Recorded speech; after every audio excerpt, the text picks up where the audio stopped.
Hi, everybody. Welcome to Cover the Spread for Saturday, May 3rd, 2025. We hit the weekend. Hey, we only got one NBA going tonight, but hey, we found a couple baseball games to cover here to get us a nice little winner to cover the spread here to kick off the Saturday slate. As always, hey, we'll kick it on over to the cappers and we'll give them a little chat. But before we do that, I almost forgot. If you're new here, make sure you subscribe. That way you don't miss out on this video, and you get to get the best of the number with us. Also, give us a thumbs up while you're down there subscribing, because it's greatly appreciated, and we appreciate everybody that tunes into this video. All right, now we'll get to the cappers we got going with us. We got Ramon, we got Al, we got me here on this Saturday to get you some winners. Kick it on over to Ramon. How you doing here on this Saturday, Ramon? Hey, looking forward to it tonight. Rod, we made it to at least one Game 7 in the NBA. We'll talk about it. And, yeah, we're going to be going crazy with baseball here, so might as well roll with a couple over the weekend. So let's cover the spread. Exactly. Let's get you a try to knock the cover off the ball, as they say in baseball. Let's get to it. How you doing, Al, on this Saturday? Doing pretty good. I've been doing well in the NBA, but going to be looking at some MLB again for everyone. Figured let one of these other two guys get at some NBA action too. You know, not much left of it, so didn't want to hog it all up. But 3 good games nonetheless coming up. So stay tuned. Still lots of NBA left. We still got the second round, third round, and then we got the finals to kick us off here in the NBA. Still got another month of the stuff going. Yeah, so not as many games per day. Sorry. Oh, now we can get a little more focused on who the teams that are left. Take the numbers that we've got that we've worked with all season long. So I'm liking our chances. You're telling me it's not going to be 4-1 or 4-0 sweeps? No. I'm thinking we're going to see some more of these smash them out, drag them out, knock them down, 6-game 7ers. Hey, we've got one marked down as a game 7, as you alluded to. Hey, I'm sure we got some more in the future, as the amazing Kreskin would say. Definitely, I can see it. It's coming. So, hey, let's get to it here on the Saturday slate. First game we got looking at to kick us off is the San Diego Padres taking on the Pittsburgh Pirates. Hey, this is Al's game, so let's kick it on over to Al. What do you like here in this one, Padres or Pirates, to start our Saturday? Yeah, obviously the Padres got got some great hitters, some of the best hitters in their lineup, and I like them to get their offense going against Bailey Falter here. Will be again the start for Pittsburgh. On the other side, you got Vasquez getting the start for San Diego, and, well, he's been getting hit and struggling too, particularly walking a lot of guys. Got 19 walks, just 10 strikeouts. Those kind of numbers, not really going to cut it in the majors, and I think any offense can make you pay if you keep those numbers up. So expect the Pirates, who do have actually small sample sizes. These teams haven't really faced these pitchers much, but in these small sample sizes, they have pretty good numbers against these starters. And, well, they'll get another chance to face them. And neither of them coming into this one in particularly good form. So I think both offenses get plenty of runs, and we get well over this total today.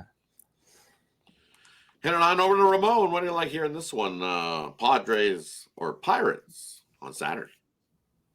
Well, I respect what Al's saying, but I got to like my Padres here. And, yeah, I get it with these two starting pitchers. So maybe I can look to the bullpens a little bit. I definitely think the Padres offense, even though they've had a little bit of struggles here over the last 10 days, they're really barely hitting 225 here over the last week and a half or so. But I got to look to the pitching still here. Yeah, maybe Vasquez against Falter isn't knocking anybody's boots off here, but you look at this bullpen situation, upset it again. The Padres 1.77 bullpen ERA right now coming into the weekend. The Pirates, hey, I guess not bad, a 4.09 for them. They're usually stuck a good half a run lower. Maybe that will happen towards the middle of the season. We'll see. Maybe Pittsburgh can keep it together here, but the Padres pitching, they're allowing just 3 runs per game right now as a team.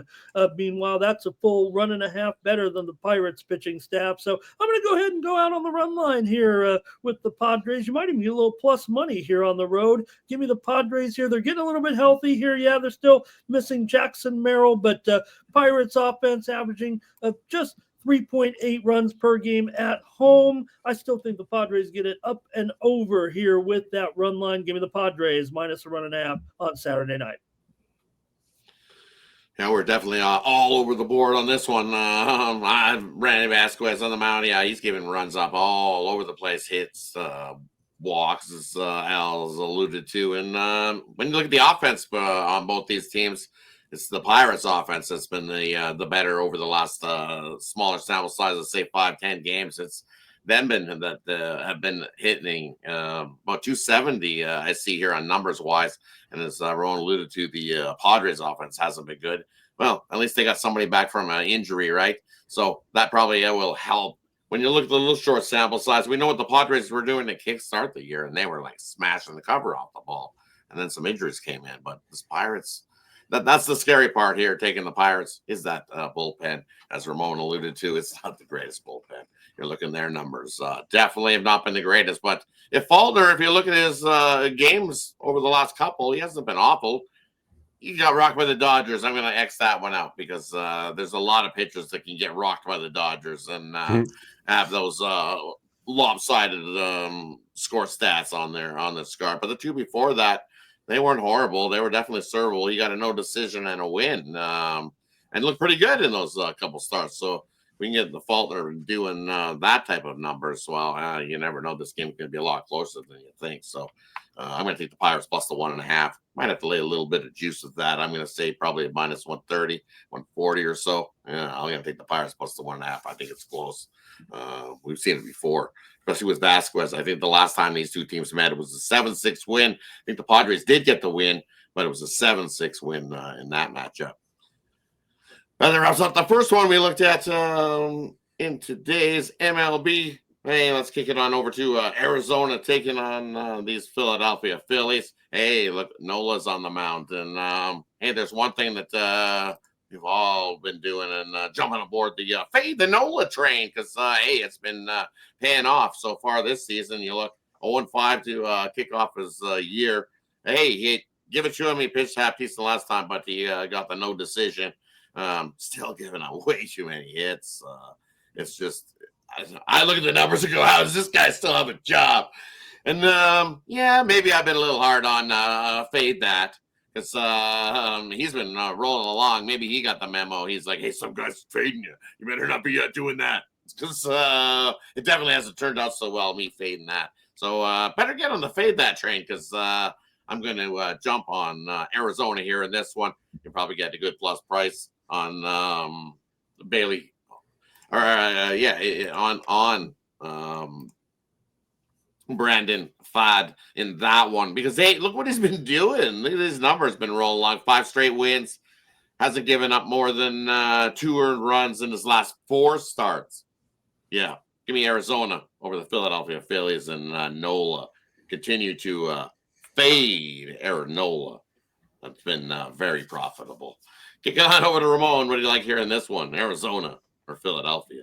Well, you did the heavy lifting, Rod, talking about these pitchers a little bit right now, and the bats too. It feels like the Phillies lineup averaging 4.5 runs per game. It's top 10 run producing offense here. We know they've got the big boppers with Schwartz and Harper, and they're looking pretty good. The Phillies at home, 260 batting average, 42 home runs so far. So for me, I'm just looking at Fott with those home runs on the road. It seems like he's a little bit susceptible there, and with Arizona's offense certainly looking pretty good as well. They're probably a top 5 or 6 run scoring offense with the guys at the top of their lineup as well. Both bullpens over a 4 ERA, so I got to go over in this one. Rod, Philly coming in the weekend had gone over in 10 of their last 11 at home, and the Arizona Diamondbacks have gone over in 6 of their 8 coming into the 6 of their last 8 coming into the weekend. So this one could actually see an elevated total, and I'm going to go over. I think we get double digits here for sure on Saturday with Arizona and Philadelphia. Yeah, I'm with you. I expect to see a high total in this one as well, probably north of 8.5, 9. If we don't see a 9.5 in this one, so yeah, Definitely agreement. Head on over to Al. What do you like hearing this one? Arizona or Philadelphia? Yeah, it's hard to disagree with much of what both you guys have said, actually. But one thing that kind of concerns me about Fat so far this season is, yes, he's put up great numbers, but this will be one of the better lineups he's faced. And so not he hasn't exactly faced the best offenses so far, and his career numbers, aren't as good as they have been this season. So I'm more leaning towards the total here. And again, I don't expect Nola to put to pitch back-to-back gems here at this point in his career. So barring another gem from Nola, I think we get enough runs to get over this number here. As far as the side's concerned, yes, I might be leaning towards the Diamondbacks and trust Fat to keep up what he's been doing so far this season. But my stronger play is on the over in this one. That wraps up the MLB portion of our Saturday. Now we kick it off over to the big playoff game, the big game 7 here. We're looking at who's going to win it, who's going to move on. Hey, let's got the Clippers taking on Denver. We see this line open at 1 for the Clippers. It flipped over to the 1 to the Denver side, went to a pick 'em. It's all over. It's pretty close. Basically a coin flip in this one. Kicking on over to Ramon. What do you like here in this Game 7 matchup? Clippers, Denver, Saturday night. Well, I got a soft spot for the Clippers, certainly as an old school Clippers fan. It's hard to be a Clippers fan. And looking at this game, it's tough to go into Denver. There's a reason why they wear that 5280 right on the front of their jerseys. So, going back in, it's one thing to play 2 games in Denver, but then going back, winning at home, and then going back and playing here in Denver. I'm going to tip the scales to the Nuggets in this one, guys. Right now, certainly Jokic, big game. He had a big game 5. He looked pretty good in game number 6 as well. Jamal Murray's definitely had some clutch scoring last game with those 43 points. And Russell Westbrook has looked pretty good too, especially at home. The chemistry seems pretty good with these guys all of a sudden. Did Denver languish through the regular season? And maybe they will put it back together here in the playoffs. This one's key, obviously, to get through this round. Look, Kawhi's been pretty brilliant. I almost want to say maybe short of expectations a little bit here in this series, however, and the same, I think, can be said for James Harden, although he definitely looked terrific in Game 6, and Norman Powell as well has done pretty well. Clippers do have a good defense, but man, I just think back in Denver, that championship pedigree, and a little bit of struggling for the Clippers, 8-12 against the spread, their last 20. I'm going to take the Nuggets here to get this win. Yeah, if they're laying 1, that's fine. It's not going to be a blowout, I don't think, guys, but I'm going to take the Nuggets here to win this one by probably a couple of buckets here. Take Denver to win Game 7 and advance against my Clippers. Guys, I'm taking the Nuggets. Kick on over to Al. What do you like here in this one? Clippers or Nuggets? Saturday night. You have to give me a minute here because I got completely thrown off. Ramon. Oh. You know where they started, Al. They were in San Diego, so that's part. I guess they started in Buffalo, actually, but it's tough to root for these guys. But I'll try here. But still, Denver, man, they've got that championship ring, so maybe the Clippers will have a better day next year. No, it should be a good one. It's been a good series so far. Definitely a back and forth. Each team's got their strength and their weaknesses, so it's a very fun matchup to watch for those reasons as well. Always fun to watch Jokic play and do his thing. Always, as we mentioned before, his triple-double is never a bad bet, and I think it's definitely live in this situation. He's going to look for a big game and give it. Yeah, he's not going to leave anything off the court and or on the court, I should say. But my stronger play here, rather than look at the side, I'm going to look at the total. I'm seeing a 205.5 right now, and just think it's a little bit low. I understand they can slow down the pace a little bit sometimes, and defenses are not going to give up any easy baskets in this one. But again, just think it's a little bit low, and I think there's enough star power there and enough offense to get us over this number.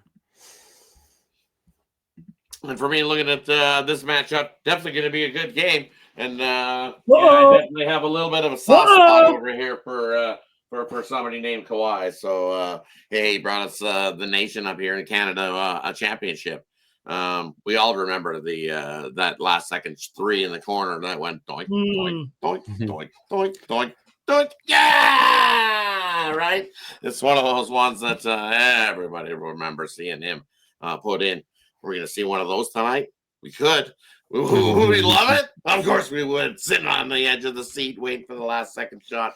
We love those games. So I'm going to look at it a different way here in this one because it could go either way. That's why even the books are like, this is coming right down to who gets the ball last, one of those shots. So I'm going to go a player prop for you guys here in this one. And who am I looking at? I'm going to look at Jamal Murray here in this one, over 2.5 threes. You look what he's done at home so far in the series. 3 threes, 4 threes, 8 threes is what he's done numbers wise, and only at 2.5 here in this one. I will take it. Give me Jamal Murray over 2.5 threes in that one, and then I'm going to give you one more. I'm going to go rebounds and assists. It's sitting at 10.5 here in this one. He averages 11.5 on the season, so I think this number is a little light, even if it takes up to 11.5. I think he gets over that easily. Take the over rebounds and assists on Jamal Murray as well. I think we've seen that he's back, returned healthy, and looking like the healthy guy on Denver that made that run with these Nuggets. So I kind of like his props in those ones there. Good old Jamal kicking in and looking healthy again, which is good to see for this Nuggets squad. Because then you get the best of the game. So I'm excited for tonight's game 7. Should be a good one. And what Al said, Rod, about the total over, the unders are long gone. That was back in the early series. Right now, we've got heading the weekend. 11 of the last 15 NBA playoff games have gone over. So I've gone over, right? Yeah. I agree. Kind of definitely. I got to take the over. Track me. Offensive shine, and this one is going to come down to who has that ball last. Man, it's going to be a good one. So thanks everybody for tuning in. That wraps up the Saturday slate, as we know we're all excited more for the NBA game than maybe the MLB, but definitely looking forward to it. So hey, let us know what you think about these 3 selections in the comments section below. And hey, we're glad that you're here tuning in. So we'll do a quick little recap before we head on out here for the Saturday card. First game we looked at, we got the Padres taking on the Pirates here in this one. And this is Al's game, and he says take the over with those 2 pitchers going. We should have plenty of runs in that one. So definitely bring your glove to the ballpark day there in Pittsburgh. The next game we looked at here, we got the Arizona Diamondbacks taking on the Philadelphia Phillies. And hey, we're going to go with the Diamondbacks in that one. Yes, you people watching, I am taking Arizona in that one, and I'm not fading that. He's looked real good to start the year. I apologize to fade that because he's definitely proved me wrong.